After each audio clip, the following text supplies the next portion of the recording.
اعوذ باللہ من الشیطان الرجیم، بسم اللہ الرحمن الرحیم۔ السلام علیکم ورحمۃ اللہ وبرکاتہ۔ امید ہے کہ آپ تمام ناظرین بخیر و عافیت ہوں گے۔ آپ سب کو آج کی اس کلاس میں خوش آمدید کہتا ہوں۔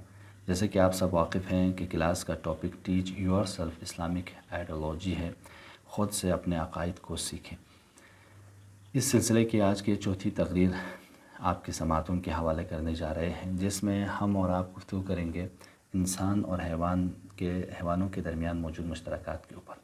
یعنی ہم اور آپ سمجھیں گے آج کہ کن چیزوں میں انسان اور حیوان مشترک ہیں اور کن چیزوں میں انسان اور حیوان الگ ہیں۔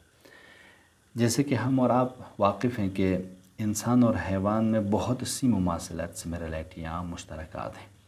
دونوں کھانا کھاتے ہیں، دونوں سانس لیتے ہیں، دونوں کو زندگی کی ضرورت ہے، دونوں بچے پیدا کرتے ہیں، دونوں چلتے ہیں، دونوں کو چلنے کے لیے پاؤں کی ضرورت ہے، دیکھنے کے لیے آنکھ کی ضرورت ہے، سننے کے لیے کان کی ضرورت ہے، اور اسی طرح بہت سی چیزیں ہیں جو ان دونوں موجودات میں مشترک ہیں۔ لیکن خدا نے انسان کو عقل دے کر انسان کو اشرف المخلوق بنایا اور وہ حیوانات کے دائرے سے نکال کر باہر، اور اسی عقل کی بنا پر انسان بہت سی چیزوں کو درک کرتے ہیں اور اس کے ذریعے علم کو وسیع پیمانے پر حاصل کرتا ہے، ایمان حاصل کرتا ہے، جس کی بنا پر وہ حیوانوں سے جدا ہو جاتا ہے۔ لیکن یہ جو صاحب کتاب ہے، انہوں نے 3 کیٹیگریز میں ہم اور آپ کو سمجھانے کی کوشش کی ہے کہ کس طرح آپ سمجھ سکتے ہیں کہ انسان اور حیوان کن کن چیزوں میں مشترک ہیں، کن کن چیزوں میں انسان اور حیوان میں امتیازات موجود ہیں یا انسان حیوان سے الگ ہے۔ دیکھیے یہ 3 چیزیں جو بہت مہم ہیں۔ صاحب کتاب کہتا ہے کہ 3 dimensional differences between human and animals، 3 بنیادی فرق ہیں جو انسان اور حیوان میں ہم دیکھ سکتے ہیں۔ تو یہ تینوں چیزیں کیا ہیں؟ تو فرسٹ کہتا ہے کہ the dimension of insight اور کانشسنس۔ پہلی چیز یہ ہے کہ علم و شعور کے ذریعے، ہم انسانوں میں بھی علم ہے، حیوانوں میں بھی علم ہے، لیکن انسان کا علم کس درجے کا ہے اور حیوان کا علم کس حد تک ہے، اسے ہم اور آپ کو سمجھنا ہے۔ دوسری چیز کیا ہے؟ Second the dimension of inclination اور tendencies، رجحانات، خواہشات، غرائز، تمایلات انسانوں میں بھی ہے، حیوانوں میں بھی ہے۔ بچے انسان بھی پیدا کرتے ہیں، بچے حیوان بھی پیدا کرتے ہیں، کھانا انسان بھی کھاتے ہیں، جانور بھی کھاتے ہیں، غرائز انسانوں میں بھی ہیں، غرائز جانوروں میں بھی ہے۔ تو لیکن کس حد تک ہے اسے سمجھنے کی ضرورت ہے اس فراز میں۔ اور تیسرا پوائنٹ کیا ہے؟ the dimension of efforts and acts، افعال اور اعمال میں۔ تو جیسے کچھ کام انسان بھی کرتے ہیں، کچھ کام حیوان بھی کرتے ہیں۔ انسان کے کام کس نوعیت کے ہیں، حیوان کے کام کس نوعیت کے، وہ ہم اس سیشن میں سیکھیں گے۔ دیکھیں تو ہم جلدی کیوں جا رہے ہیں؟ اس لیے کہ اس پورے لیکچر کو ہمارے سارے اسٹوڈنٹ سن چکے ہیں اور آپ لوگ بھی جو آن لائن کلاسز سنتے ہیں وہ سن چکے ہیں۔ میں اس کلاس کو ریکارڈ کرنے کا ہدف و مقصد یہ ہے کہ ہم صرف سمری، خلاصہ کلاس کا بیان کرنا چاہتے ہیں، تاکہ یہ یادآوری ہوتی رہی ہمارے جوانوں کو، دوستوں کو، سننے والوں کو، اور ساتھ میں آئندہ اگر کوئی دوست احباب ان ٹاپکس پہ کام کرنا چاہے تو ان کے لیے ایک میمورائز ہو جائے کہ بھئی ہاں اس ٹاپک کو ایسے بھی بیان کیا جا سکتا ہے۔ تو پہلی چیز جس میں انسان اور حیوان کے درمیان ڈیفرنسز کو بھی دیکھنا ہے اور پھر انسان اور حیوان کے درمیان کامن چیزوں کو، سملیرٹیز کو بھی دیکھنا ہے، وہ ہے علم و شعور، the dimension of insight اور consciousness۔ تو انسان اور حیوان میں کن چیزوں میں ہم علم کے دائرے میں دیکھتے ہیں، کون سی چیزیں حیوانوں میں ہیں علم کے دائرے میں اور کون سی چیزیں انسانوں میں ہیں، اور کہاں ڈیفرنسز ہے یہاں پتہ لگائیں گے۔ دیکھیں اینیمل میں ہم اور آپ دیکھتے ہیں انسائٹ اور awareness of animal is external ہے۔ ایک تو یہ ظاہری ہے، یعنی جتنے بھی علم حیوانوں کے پاس ہے وہ ظاہری ہے۔ ظاہری سے مراد کیا ہے؟ یعنی وہ دیکھ کر، آنکھ کے ذریعے، کان کے ذریعے سن کر، زبان کے ذریعے چکھ کر، پاؤں کے ذریعے چل کر، محسوس کر کے حاصل کرتا ہے۔ دوسرا میٹرل ہے، مادی ہے، غیر مادی چیزوں کو، معنوی چیزوں کو وہ حاصل نہیں کر سکتا۔ اور پرٹیکولر ہے، خاص ہے، خود سے خاص ہے، اسے پتہ نہیں کہ دوسرے کے پاس بھی علم ہے یا علم بھی کوئی شے ہے، اسے نہیں پتہ، خاص اس سے ہی وہ خود اتنا اس حد تک جانتا ہے۔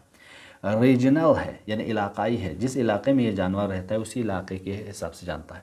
یعنی وہ اس کا گھر کون سا ہے، اس کی وہ کہاں پہ رہتا ہے، وہ کہاں جا سکتا ہے، اتنا ہی وہ علم رکھتا ہے۔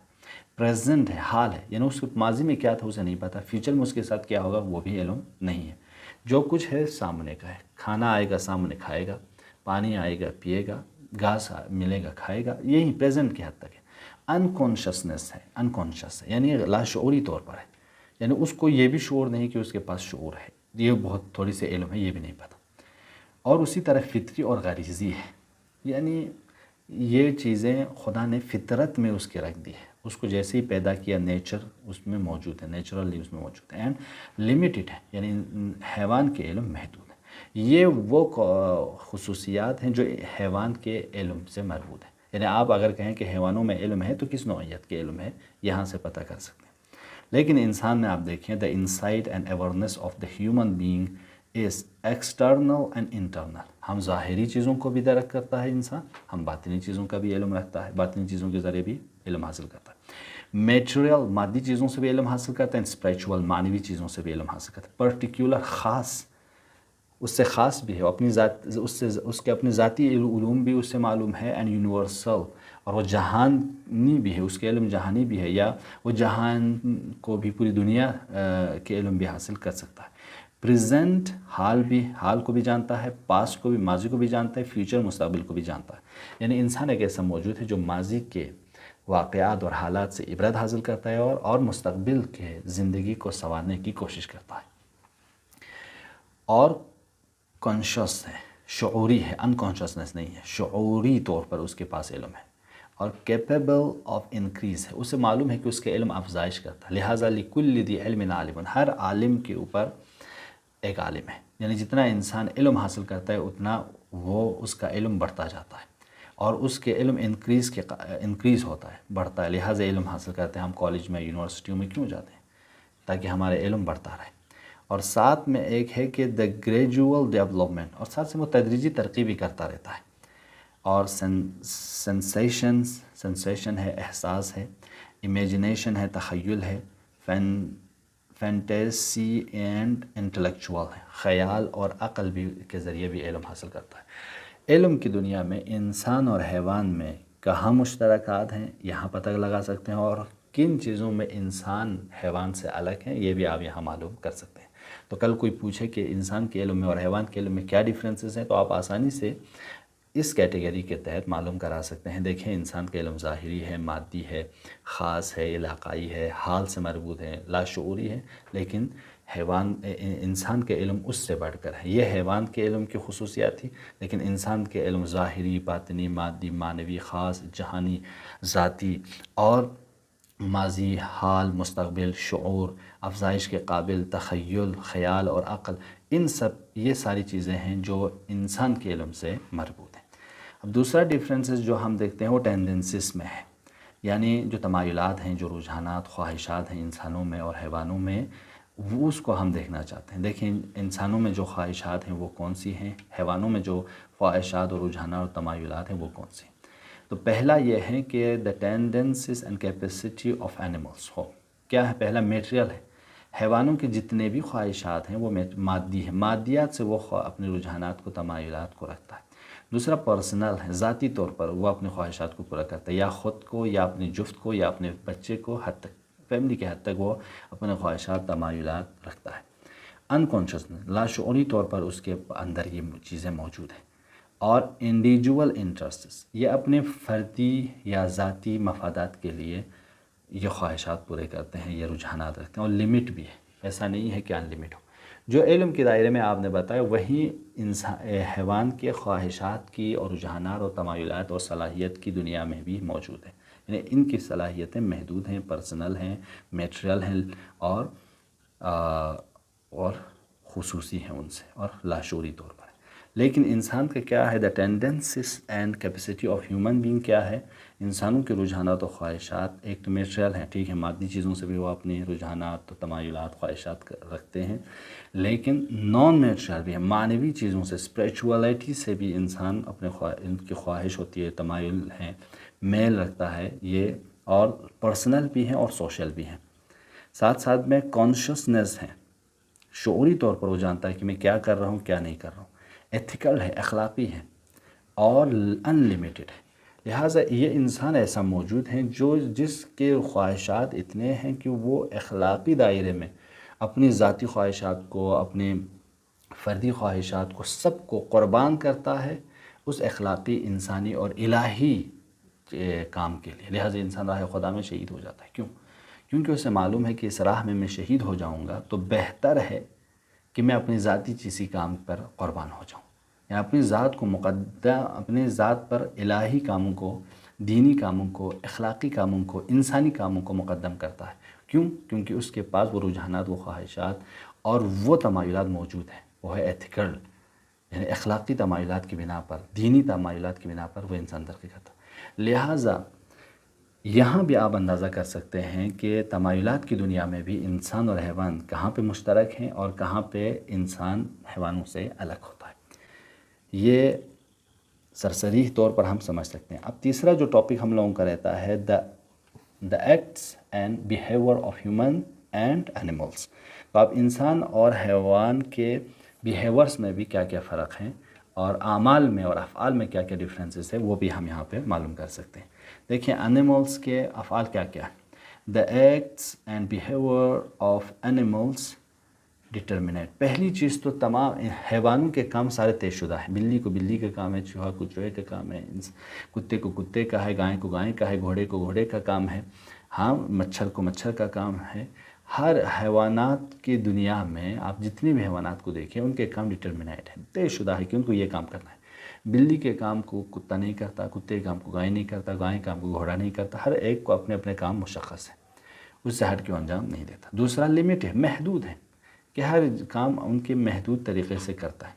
میٹریل ہے، مادی امور سے مربوط ہے اور فطری طور پر انکانشس ہے اور لاشعوری طور پر ان کو معلوم ہے۔ ریجنل ہیں، علاقائی ہیں۔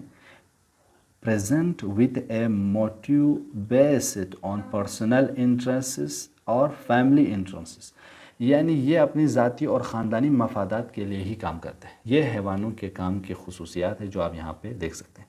لیکن ہیومن بینگ، انسانی امور کیا ہے، انسان کے افعال کون سے ہیں کہ the acts of human beings free and made by choice. پہلا کہ مختار ہے، مجبور نہیں ہے، طے شدہ نہیں ہے۔ وہ اچھے کام بھی کر سکتے ہیں، برے کام بھی کر سکتے ہیں، حلال کام بھی کر سکتے ہیں، حرام کام بھی کر سکتا ہے، اور صحیح کام بھی کر سکتا ہے، غلط کام بھی کر سکتا ہے۔ میٹریل، مادی کاموں کو بھی کام کر سکتا ہے اور معنوی کاموں میں بھی وہ اپنے آپ کو ملبوس کر سکتا ہے۔ یعنی ہم میٹریل ہیں اینڈ اسپریچول۔ کانشیس، شعوری کام کرتا ہے۔ ان لمیٹڈ، لامحدود ہیں اس کے کام۔ یونیورسل، جہانی ہے۔ اینڈ سوشل، اجتماعی کام کرتا ہے۔ ایتھیکل، اخلاقی۔ اینڈ آئیڈیل، آرمانی کام۔ انٹلیکچول، عقلی کام۔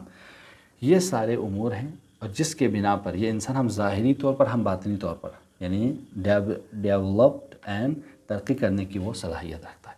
تو اس ناطے ہم اور آپ دیکھتے ہیں کہ یہ انسان وہ واحد موجود ہے جو ہم اپنے انسان دو چیزوں سے مل کر بنے۔ ہم انسان کے ایک پہلو جسم ہے، ایک روح ہے۔ لہٰذا کچھ چیزیں جسم کی ضروریات ہیں، کچھ چیزیں روح کی ضروریات ہیں، اور جسم کی ضرورت کو بھی پورا کرنا بھی واجب ہے، روحی ضرورت کو پورا کرنا بھی واجب ہے۔ اسی طرح کچھ چیلنجز روح کو ہے، کچھ چیلنجز جسم کو ہے۔ کچھ بیماریاں جسم کے لیے ہیں، کچھ بیماریاں روح کے لیے۔ جسم جب بیمار ہو جاتا ہے تو انسان ڈاکٹر کے پاس جاتا ہے، معالجہ کرتا ہے، دوا کر لیتا ہے اور اس کے ذریعے خود کو ٹھیک کرتا ہے۔ اور روح جب بیمار ہو جائے تو انسان علماء کے پاس، علماء اخلاق کے پاس، معنوی شخصیات کے پاس رجوع کرتا ہے اور اسی طرح اپنی روحی بیماری کو وہ دور کرتا ہے۔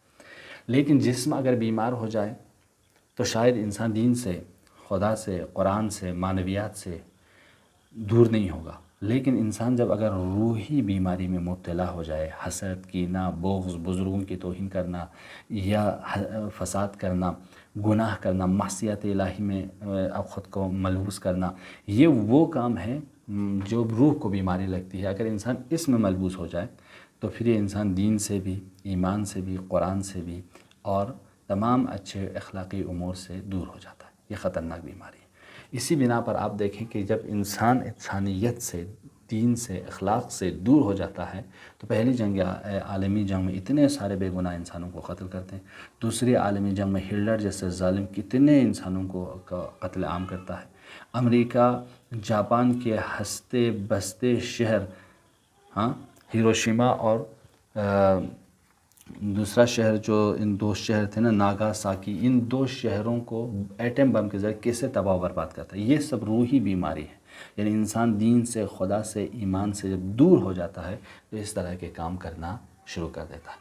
تو لازم ہے کہ ہم اور آپ اس طرح کے آئیڈیالوجیز کو پڑھیں، تعلیمات کو پڑھیں، خود شناسی کریں کہ واقعا ہم انسان کیا ہیں، ہم میں کون سی کوالٹیز ہیں، کون سی کیپیبلٹیز ہیں، صلاحیتیں ہیں، توانائیاں موجود ہیں جس کے ذریعے ہم خود کو بڑھا سکتے ہیں، خود کو اچھے مقام پر فائز کرا سکتے ہیں، وہ سمجھ سکیں. ایسا نہ ہو کہ ہم حیوانوں کی طرح زندگی بسر کریں اور کل قیامت میں خدا کہے کہ تم تو حیوان ہو یا حیوانوں سے بھی بدتر ہو، چونکہ تمہارے پاس آنکھیں تھیں.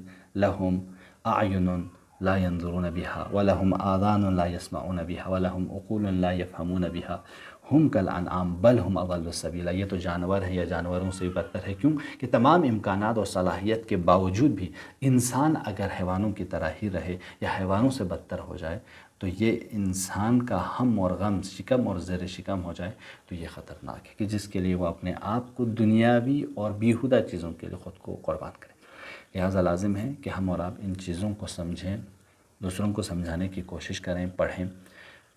لہٰذا ان آئیڈیالوجیز کا پڑھنا ہمارے اوپر واجب ہے، ان کا سیکھنا ہم لوگوں کے اوپر واجب ہے. امید کرتے ہیں کہ آج کے مختصر سے تقریر بھی آپ کے لیے مفید رہا ہو. اگر کوئی کمی پیشی یا کوئی رائے مشورہ آپ کو دینا چاہیں تو حتماً ہمیں ہمارے سوشل میڈیاز کے ذریعے، گروپس کے ذریعے، کمنٹ باکس میں، یوٹیوب پہ، انسٹاگرام پہ ہمیں ضرور آپ کے زرین خیالات سے نوازیں.